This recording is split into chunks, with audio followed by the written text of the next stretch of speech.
South Africans are trapped in a war zone, and Dirco is doing nothing to help them.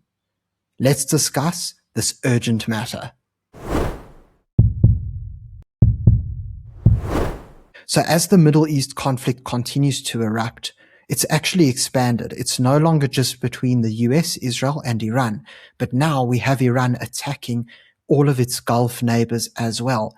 And this is very problematic for South Africans because many of them are living in countries such as the UAE, Saudi Arabia, Qatar, Kuwait, and others, for especially those who have gone there to work.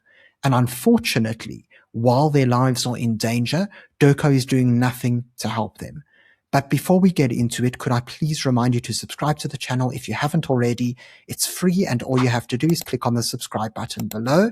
And if you would like to enjoy some additional perks and support the channel, consider joining, become a Power Club member, and you can do so by clicking on the join button below the video. Now let's get into this urgent matter. So unfortunately, Dirco has given little to no help to South Africans who are trapped in Middle Eastern countries as of late. I'm going to show you what Dirco's press release was and their call to action, but as you'll notice, it really doesn't help those who are in need. So here we have the official alert from Dirco. I realize that the font is quite small, and so I'm just going to read you the part that's most important, which is that it explains, South Africa wishes to urge all its citizens currently in the Middle East region to contact their respective embassies accredited to their countries of residence to ensure that they are registered with and that their whereabouts are known to the embassies. It is important to note that South Africa's support in these countries could be limited and that it could be assumed that no face-to-face consular assistance will be possible in an emergency. And the South African government may not be able to help you if you get into difficulty depending on your location. And so ultimately what Dirco is saying is that you're absolutely on your own. If you or your loved ones are in danger, there's nothing you can do. The embassy will not help you. The South African government will not help you. You are left to your own devices. Now, they do say, oh, register with our embassy and make sure that your whereabouts are known. But what is that going to do? That's not going to help you. That's just them saying, oh, okay, we know that we've got, let's say, 1,000 citizens. And so if, God forbid, somebody is hurt or worse in a missile strike, okay, well, from 1,000, we now have 999 citizens in this country. It's a really problematic thing, to say the least. And unfortunately, the next update from Dirco is not going to put your mind at ease any more than this. So Clayson Moniela, who is the spokesman of Dirco, has also released a statement saying that these are the places where you can contact the embassies in whichever country you are in.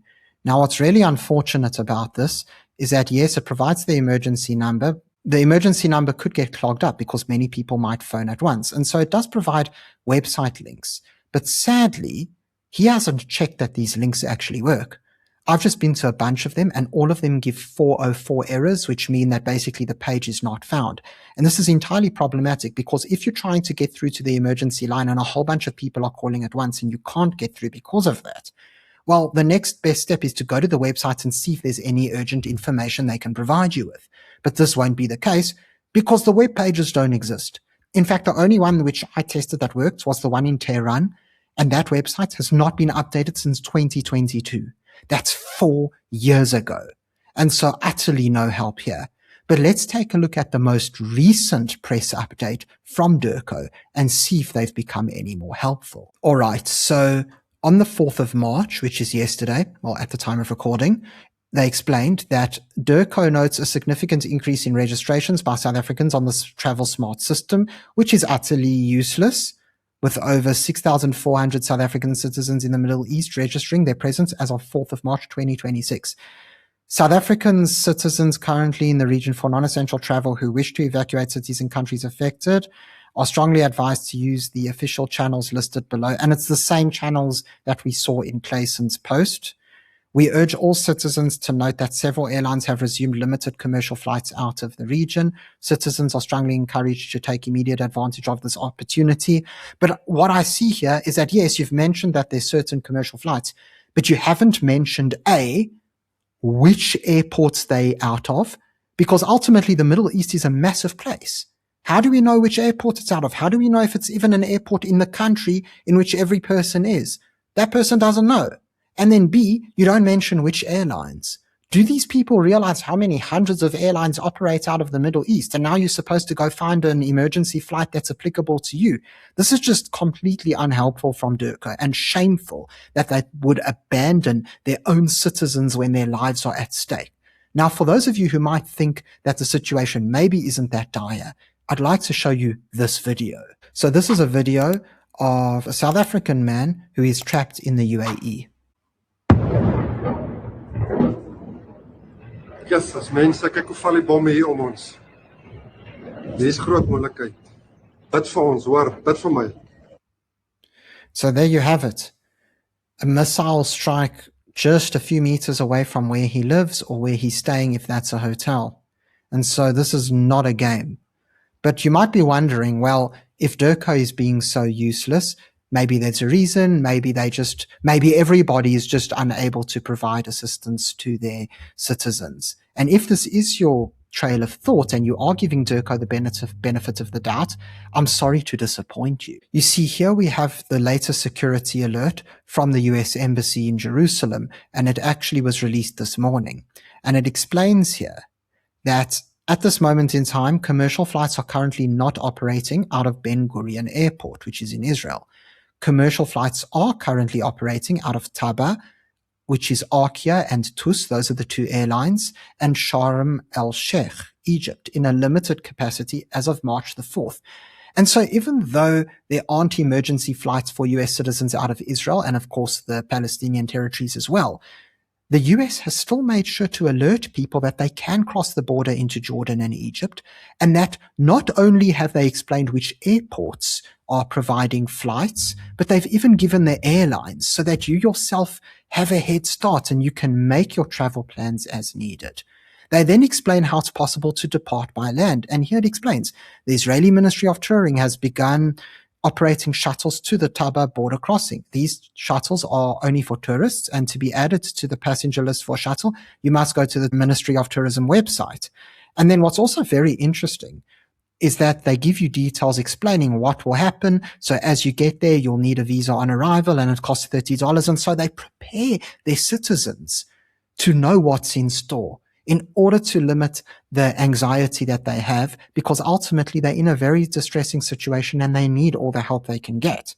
We also see how there's a shelter in place, and it explains the US Embassy Jerusalem and US Branch Office Tel Aviv continue to maintain shelter in place for all remaining emergency personnel and family members. We recommend all Americans in Israel, the West Bank, and Gaza to do the same until further notice. To the extent possible, remain in your residence, hotel, or another structure and stay away from windows. Americans should also consult the Israel Homefront Command guidance, and this is very helpful because Homefront Command gives you alerts of when there might be missile sirens, and they also give you updates. So a lot of the time, Israel will change their security levels depending on the severity of the situation. So it's very important to know. And ultimately, what we see here is that, yes, America might also not be able to offer emergency flights at this time, but they are giving their citizens as much information as possible in order to help them get out of a nasty, dangerous situation. Now, given how Dirco is offering no help at all, and I'm sure that there are some of you who might be watching this from some of these endangered areas, here's a little bit of help just to give you some leads on what you can actually do. So here we have a new article explaining the UAE flight updates for those of you who are in Dubai, Abu Dhabi, or one of the other Emirates. And it explains that Etihad and Emirates have extended their scheduled flight suspension. However, Fly Dubai is resuming selected routes. Now, unfortunately, in the article, it doesn't explain which routes Fly Dubai are actually going to be taking, but I would suggest just going to their website, taking a look and seeing what you can get, because at least now you know that there is the option of taking Fly Dubai, and that is actually out of the Dubai International Airport. So at least you have some first and second steps you can take in order to get an emergency flight out. There are some other areas of the Middle East where other flights have commenced or resumed, let's rather say, and this includes Qatar Airways, who are now operating out of Muscat, which is in Oman, and Riyadh, which is Saudi Arabia. And so if you're in any of those countries, this is for you. And so it explains here how the Flights out of Muscat are to the 6 European cities of London, Berlin, Copenhagen, Madrid, Rome, and Amsterdam. And then the one from Riyadh is to Frankfurt. Now, this could work well in South Africans' favor. And the reason I say this is because even though there aren't any flights to Cape Town or Joburg directly, you could go to London with British Airways, perhaps, and take them to South Africa. When you land in Amsterdam, you could maybe take KLM to South Africa. Frankfurt, you might be able to take Lufthansa to South Africa, because those are all airlines which do fly to South Africa. And so this is obviously important for you to check with the airlines themselves. You want to make sure that you can get a proper connecting flight. You obviously don't want to be trapped if there are any visa requirements or visas in transit that you need. So just make sure to do your due diligence in that regard before booking flights. But I do hope that at least this information does help you to take steps in order to get on flights out of there. Thank you very much for watching this video. For those of you who are in the area, I hope that you stay safe, keep your head down, listen to the latest safety protocols, and just speak to the security authorities in your local area so that you are kept up to date with the most important security measures to take. And I certainly do hope that some of the flight information does help you to get out of there if possible. Until next time, I'm Matthew Cohen, and this is the Power Pod.